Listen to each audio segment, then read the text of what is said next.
Hello welcome जय हिंद प्यारे दोस्तों फॉर्मेटिव स्टडी में आपका स्वागत है। जैसा कि देखिए हम सामाजिक अध्ययन के कोर्स को आगे बढ़ा रहे हैं, जिसमें से देखिए सामाजिक अध्ययन में हम आपको बता दें जिन लोगों को नहीं पता, सामाजिक अध्ययन में हमें 4 सब्जेक्ट पढ़ने होते हैं। इतिहास, भूगोल, नागरिक शास्त्र, अर्थशास्त्र। जिसमें से हमने सबसे पहले भूगोल का जितना पोर्शन है वो स्टार्ट किया है हमने, ठीक है? तो भूगोल के सिलेबस को हम आगे बढ़ा रहे हैं, जिसमें से हम आज एक इससे पहले जो सिलेबस चैप्टर था सौरमंडल, तो हमने सौरमंडल को पूरा कर लिया है। अब ये दूसरा चैप्टर है भूगोल का मानचित्र। आज हम इस वीडियो लेक्चर में मानचित्र पढ़ेंगे। देखिए हमने भूगोल स्टार्ट क्यों किया? क्योंकि देखिए सबसे पहले अगर सामाजिक अध्ययन को अच्छे से समझना है, ठीक है? तो देखिए हमें पहले भूगोल पढ़ना होगा, फिर इसके बाद इतिहास और इसी के बाद नागरिक और अर्थशास्त्र, जिससे कि आपको समझने में बहुत आसानी होगी और आपको रटना नहीं पड़ेगा। क्योंकि अगर हम पहले इतिहास स्टार्ट कर देते हैं, तो आप जैसे किसी जगह के नाम हमें बताना है या किसी स्थान के बारे में हमें बताना है, तो जब तक आपने भूगोल पढ़ा नहीं है तब तक आप वहाँ पर उस जगह को आप रिलेट करके नहीं समझ पाएँगे, ठीक है? तो वहाँ पर आपको रटना पड़ेगा। इसीलिए हमने सबसे पहले हमने क्या किया भूगोल को स्टार्ट किया है, जिससे कि जब भूगोल में हर चीज़ आप मानचित्र के बारे में, अक्षांश, देशांतर रेखाएँ और जगहों के बारे में सब कुछ जान जाएँगे, तब आपको इतिहास पढ़ने में काफ़ी मज़ा आएगा, ठीक है? तो आपको क्या करना है, जाइए जिन लोगों ने पहली क्लास सामाजिक अध्ययन की जो पहली क्लास नहीं देखी है, वो जाकर ठीक है, ये क्लास खत्म होने के बाद पहली और दूसरी भी क्लास देख लें, ठीक है? और अब हम धीरे-धीरे करके आपको सारी क्लासेस डेली फर्स्ट सेमेस्टर की आपको करवा रहे हैं, ठीक है? कहीं भी आपको जाने की ज़रूरत नहीं है, ठीक है? अब ये है धीरे-धीरे करके अभी हम जल्द ही आपको बाल विकास और शिक्षण अधिगम की भी क्लासेस करवाएँगे, ठीक है? तो आइए क्लास को स्टार्ट करते हैं। देखिए मानचित्र, तो मानचित्र क्या है? यानी मानचित्र क्या है? जैसे डेफिनेशन आएगी, पूछेगा कि मानचित्र क्या होता है? ठीक है? या मानचित्र की परिभाषा लिखिए पेपर में, ठीक है? तो देखिए क्या लिखेंगे? मानचित्र किसी क्षेत्र, देश या विश्व के भौगोलिक स्वरूप को दर्शाने वाला चित्रात्मक रूप है। ठीक है? मानचित्र क्या है? मानचित्र किसी क्षेत्र, देश या विश्व के भौगोलिक स्वरूप को दर्शाने वाला एक चित्रात्मक रूप है। यह किसी स्थान की भौगोलिक स्थिति, भौतिक संरचना, राजनीतिक सीमाएं, जलवायु, जनसंख्या और संसाधन और परिवहन मार्गों की जानकारी प्रदान करता है। ठीक है? बस मानचित्र में आपको यही डेफिनेशन लिखनी है। ठीक है? अब आइए देखते हैं। अब देखिए जो 2-3 परिभाषाएँ हैं मानचित्र की, जो आपके देखिए सिलेबस में दी हुई हैं प्रोफेसर के अकॉर्डिंग, ठीक है? तो देखिए पहली परिभाषा है एफजे मार्कहाउस के अनुसार, ठीक है? यहाँ पर हमने लास्ट में इसका नाम लिखा है। देखिए उन्होंने मानचित्र की क्या परिभाषा दी है? तो कहा है किसी निश्चित मापनीय अथवा पैमाने के अनुसार धरातल के किसी भाग के लक्षणों को समतल सतह पर चित्रित करना ही मानचित्र कहलाता है। ठीक है? ये डेफिनेशन जो है एफजे मार्कहाउस ने दी है। देखिए इससे क्वेश्चन किस प्रकार बन सकता है? अगर ये डेफिनेशन दे देगा और कहेगा कि 4 ऑप्शन रख देगा, ठीक है? पेपर में कहेगा कि ये डेफिनेशन बताइए किसकी है? तो आपको वहाँ पर ये डेफिनेशन या इनका नाम टिक करना होगा। ठीक है? अब देखिए अगला मानचित्र भूगोल की आशुलिपि, ठीक है? मानचित्र भूगोल की आशुलिपि है। ये किसने कहा है? Doctor Paul God. तो डॉक्टर पॉल ने इसकी क्या डेफिनेशन दी है मानचित्र की? ठीक है? मानचित्र भूगोल की आशुलिपि है। ठीक है? अब देखिए तीसरी डेफिनेशन, पृथ्वी के समस्त भूभाग अथवा किसी एक भाग को कागज पर सांकेतिक चिन्हों द्वारा उचित मापक पर चित्रण को मानचित्र कहते हैं। ठीक है? तो एक ये दी है डॉक्टर रामलोचन सिंह ने। तो ये परिभाषा किसके द्वारा दी गई है? डॉक्टर रामलोचन सिंह। ठीक है? देखिए अगर मानचित्र की डेफिनेशन लिखने आ रही है, तो अगर आप किसी प्रोफेसर का नाम लिखकर इसके बाद डेफिनेशन लिखेंगे तो आपको अच्छे नंबर मिलते हैं और वो परिभाषा सबसे अच्छी मानी जाती है। ठीक है? जैसे आपने परिभाषा लिख दी ये वाली और लिख दिया कि अकॉर्डिंग टू एफजे मार्कहाउस, फिर उनके अनुसार आपने ये परिभाषा लिख दी, तो काफ़ी अच्छा रहेगा, ठीक है? अगर नहीं तो आप ये भी जो स्टार्टिंग में हमने शुरुआत में सबसे ईज़ी डेफिनेशन दी है, ये हमने अपने आप बनाई है जिससे कि आपको समझने में आसानी हो, ठीक है? तो आप ये भी याद कर सकते हैं। आइए अब देखते हैं मानचित्र के प्रकार। देखिए मानचित्र के प्रकार, तो देखिए मानचित्र मुख्यतः 3 प्रकार के होते हैं। पहला होता है भौतिक मानचित्र, ठीक है? दूसरा है राजनीतिक मानचित्र जिसे हम पॉलिटिकल मैप कहते हैं, ठीक है? और इससे पहले भौतिक मानचित्र को हम फिजिकल मैप कहते हैं, ठीक है? तीसरा है थीमेटिकल मानचित्र, थीमेटिकल मानचित्र, ठीक है? जिसे कहते हैं थीमेटिकल मैप। ये देखिए आपको मेनली देखा जाए तो मुख्यतः 3 यही मानचित्र पढ़ने हैं। अगर आप किताब के अनुसार जाएँगे तो उसमें बहुत चीज़ें ऐसी लिखी हैं जो आपको पढ़ने की ज़रूरत नहीं है और ना ही आपको क्वेश्चन ना ही वो उस प्रकार का क्वेश्चन पूछा जाएगा, ठीक है? अगर आप किताब से सारे रहेंगे तो आप इतना ज़्यादा कन्फ्यूज़ हो जाएँगे और कुछ भी उसमें समझ नहीं पाएँगे। हमने आपको इस हिसाब से देखिए सिलेबस को हमने इस हिसाब से डिज़ाइन किया है और देखिए जिससे कि आपको बहुत अच्छे से समझ में आएगा, ठीक है? और कोई भी आपका डाउट नहीं रह जाएगा, ठीक है? तो आइए देखते हैं मानचित्र के कौन-कौन से भौतिक मानचित्र कौन-सा होता है, राजनीतिक मानचित्र कौन-सा होता है और थीमेटिकल मानचित्र, ठीक है? ये आप चाहे किसी भी कॉम्पिटिटिव एग्ज़ाम में जाएँगे, यही आपको 3 मिलेंगे, ठीक है? ऐसा नहीं कि आज डीएलएड में पढ़ रहे हैं तो ये 3 हैं, आगे कहीं जाएँगे तो 4 हो जाएँगे, ऐसा कुछ नहीं है। आपको यही 3 पढ़ने हैं, ठीक है? देखते हैं मानचित्र, ठीक है? पहला है देखिए भौतिक मानचित्र, तो ये है भौतिक मानचित्र और दूसरा है राजनीतिक मानचित्र, तो ये कौन-सा है? ये देखिए राजनीतिक मानचित्र है। ठीक है, अब एक-एक समझते हैं पहले। तो देखिए जो भौतिक मानचित्र होता है, ठीक है? इसमें पर्वत, पहाड़, नदियाँ, मिट्टी आदि की जानकारी दी होती है, ठीक है? इसमें देखिए अगर देखा जाए तो स्टूडेंट इसमें नहीं समझ पाएँगे और ना ही इसको हमें पढ़ना है।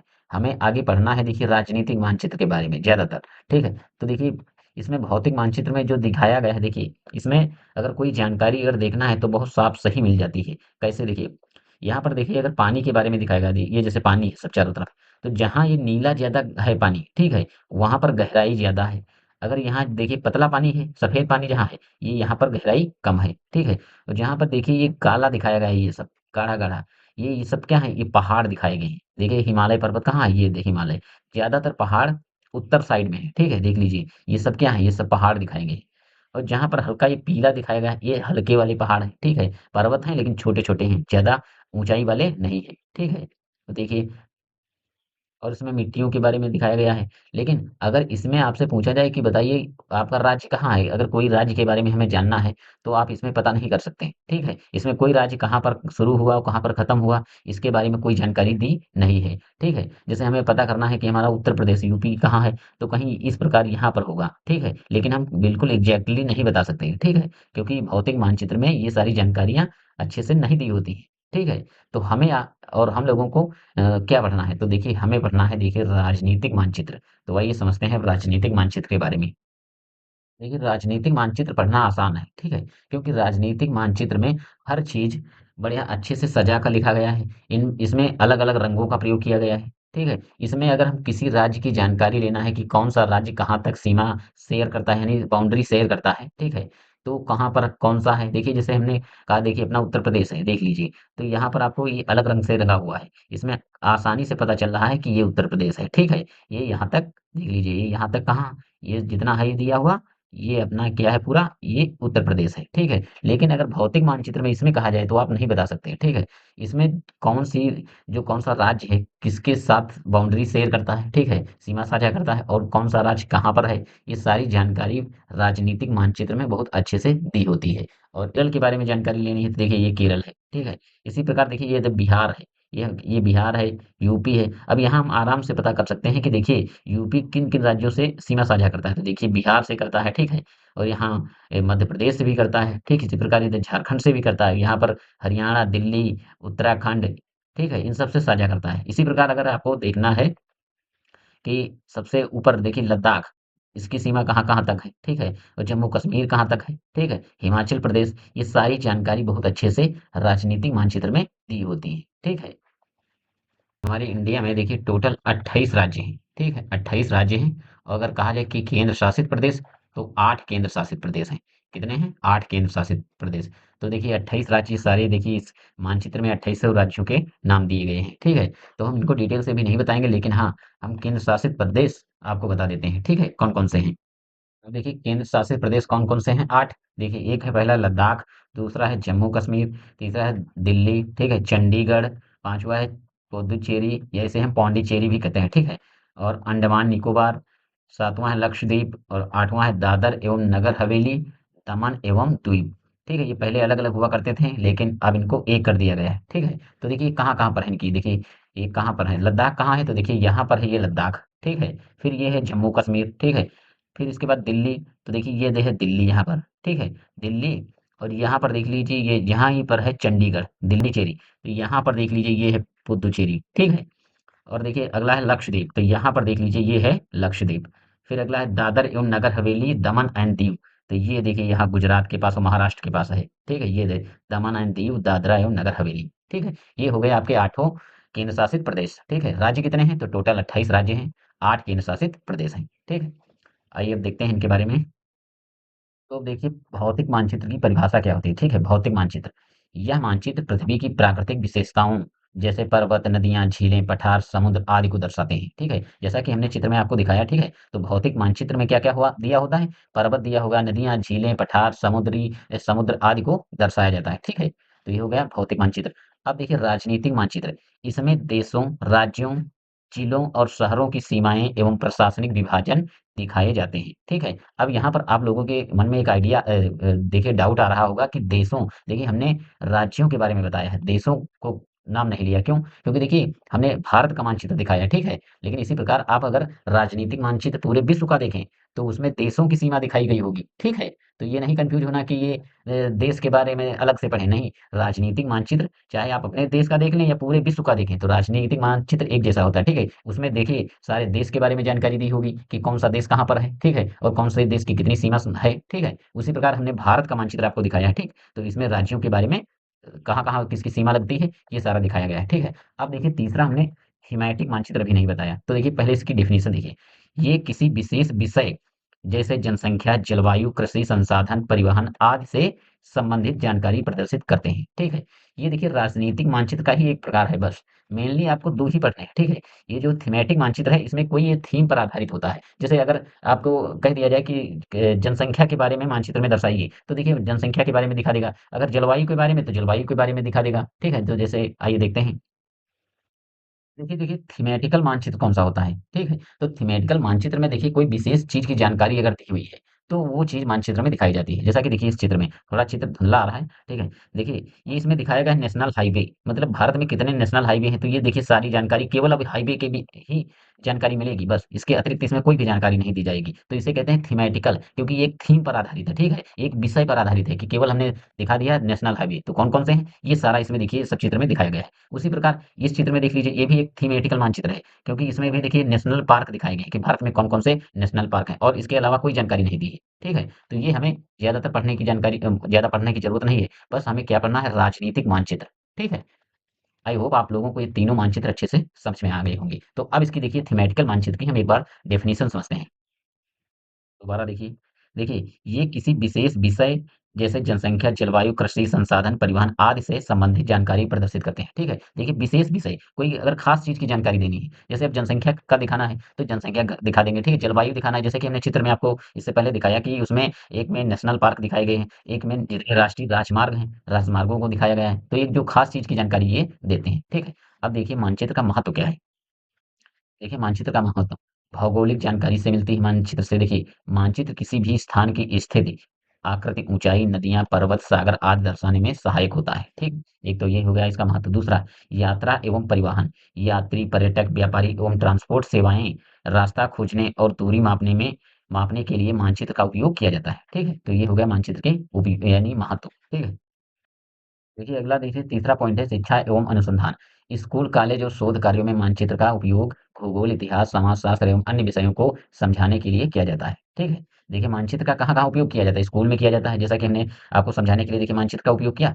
कॉलेज में, शोध कार्यों में देखिए भूगोल और इतिहास को भी इसीलिए हमने देखिए सबसे पहले हमने भूगोल क्यों पढ़ाया? क्योंकि भूगोल पढ़ने से पहले देखिए इतिहास पढ़ने से पहले आपको भूगोल समझना होगा। जब आप भूगोल समझ पाएँगे, तब जाकर इतिहास आपको अच्छे से समझ आएगी। इसीलिए हमने क्या किया? सबसे पहले हमने भूगोल को स्टार्ट किया। ठीक है? अब देखिए चौथा पॉइंट है योजना एवं विकास, नगर नियोजन, औद्योगिक क्षेत्रों के विकास, सिंचाई योजनाएं, बुनियादी ढांचे के निर्माण में मानचित्र महत्वपूर्ण भूमिका निभाता है। पांचवा है सैन्य रणनीति, सेना एवं सुरक्षा एजेंसियां युद्ध एवं रक्षा योजना के लिए मानचित्रों का उपयोग करती हैं। देखिए सेना में भी इसका मानचित्र का काफी उपयोग किया जाता है। देखिए जलवायु एवं पर्यावरण अध्ययन में भी मानचित्र का उपयोग किया जाता है। अगर आप चाहें तो ये जो चार पांच पॉइंट हेडिंग लिखी हैं, आप चाहें तो ये हेडिंग लिख सकते हैं, नहीं तो आप इनके बारे में भी अच्छे से लिख सकते हैं, ठीक है? हम आपको एक अब देखिए सातवां है राजनीतिक एवं प्रशासनिक कार्य। किसी देश, राज्य एवं जिले की प्रशासनिक सीमाओं को स्पष्ट करने तथा जनसंख्या वितरण, चुनाव क्षेत्रों के निर्धारण में मानचित्र सहायक होते हैं, ठीक है? तो ये सब मानचित्र के इतने 7 जो है महत्व है, ठीक। अब आपको ये 7 हमने पॉइंट बता दिए, ठीक है? 7 में से 4 पॉइंट आप अच्छे से समझ लीजिए जो आपको सही लगे, ठीक? अब देखिए मानचित्र की विशेषताएँ, आइए देखते हैं। अब देखिए मानचित्र की विशेषताएँ कौन-कौन सी होती हैं? तो मानचित्र में देखिए एक स्केल होती है यानी मापक होता है देखिए। मानचित्र पर किसी स्थान की दूरी को वास्तविक दूरी के अनुपात में छोटा करके दिखाया जाता है, ठीक है? ये भी देखिए मानचित्र की एक विशेषता है। और दिशाएँ मानचित्र में देखिए दिशाएँ होती हैं, प्रत्येक मानचित्र में दिशाओं जैसे उत्तर, दक्षिण, पूर्व, पश्चिम को सही रूप से दर्शाया जाता है, ठीक है? और प्रतीक तीसरा पॉइंट है प्रतीक एवं संकेत। विभिन्न भौगोलिक तत्वों को दर्शाने के लिए विशेष चिन्हों और रंगों का उपयोग किया जाता है। ठीक है, ये भी मानचित्र की एक विशेषता है। और चौथा पॉइंट है समोच्च रेखाएं, भूमि की ऊंचाई और ढलान को दर्शाने के लिए समोच्च रेखाओं का उपयोग किया जाता है। ठीक है, अगला पांचवा पॉइंट देखिए। देखिए पांचवा पॉइंट है मानचित्र किस विषय पर आधारित है या शीर्षक द्वारा स्पष्ट किया जाता है। ठीक है, ये भी एक विशेषता है। छठा है दिग्दर्शक, यानी मानचित्र पर दिशाओं को समझाने के लिए कंपास या उत्तर दिशा की निशानी होती है। ठीक है, साइंस में हमने कंपास को बहुत अच्छे से समझाया है। ठीक है, तो साइंस की क्लास जिन लोगों ने नहीं देखी वो जाकर देख सकते हैं। अगला देखिए रंग और संकेत मानचित्र में दिए होते हैं। विभिन्न भिन्न भिन्न भौगोलिक विशेषताओं को दर्शाने के लिए विभिन्न रंगों का उपयोग किया जाता है। जैसे जल नीला, पहाड़ के लिए भूरा। देखिए जैसे कि हमने जब वो भौतिक मानचित्र आपको दिखाया तो जल को देखिए नीला दिखाया गया था, पहाड़ों को भूरा दिखाया गया था। ठीक है, और देखिए समायोजन, पृथ्वी गोलाकार होती है लेकिन मानचित्र समतल होता है, इसलिए इसे बनाने के लिए विभिन्न प्रक्षेपण विधियों का उपयोग किया जाता है। और मानचित्र में देखिए अक्षांश एवं देशांतर रेखाएं होती हैं, जैसे स्थानों की सटीक स्थिति बताने के लिए मानचित्र में ये रेखाएं होती हैं। देखिए अक्षांश एवं देशांतर रेखाएं अगला चैप्टर आएगा तो हम इसके बारे में बहुत अच्छे से आपको बता देंगे। ठीक है, अगला पॉइंट है देखिए 10वां। देखिए अगला पॉइंट क्या कह रहा है कि महत्वपूर्ण स्थानों का उल्लेख, मानचित्र पर प्रमुख नगर, नदियां, पर्वत, सड़कें आदि स्पष्ट रूप से अंकित किए जाते हैं। ठीक है, ये रही मानचित्र की विशेषताएं। ये देखिए हमने टोटल 10 विशेषताएं बताई हैं। देखिए ये आपको ये नहीं है कि 10 याद करनी है, 10 इतना ज्यादा, क्योंकि 2 नंबर का क्वेश्चन आता है, ज्यादा बड़ा क्वेश्चन लिखने की जरूरत नहीं है। तो आप कोई इसमें से 4-5 पॉइंट याद कर लीजिए। ठीक है, जो हेडिंग आपको इजी लग रही हो, ज्यादा सरल लग रही हो, वो आप याद कर लीजिए। ठीक, आई होप आपको वीडियो पसंद आई होगी और जो हमने समझाया वो अच्छे से क्लास आपको समझ में आई होगी। ठीक है, तो मिलते हैं नेक्स्ट क्लास में, तब तक के लिए जय हिंद।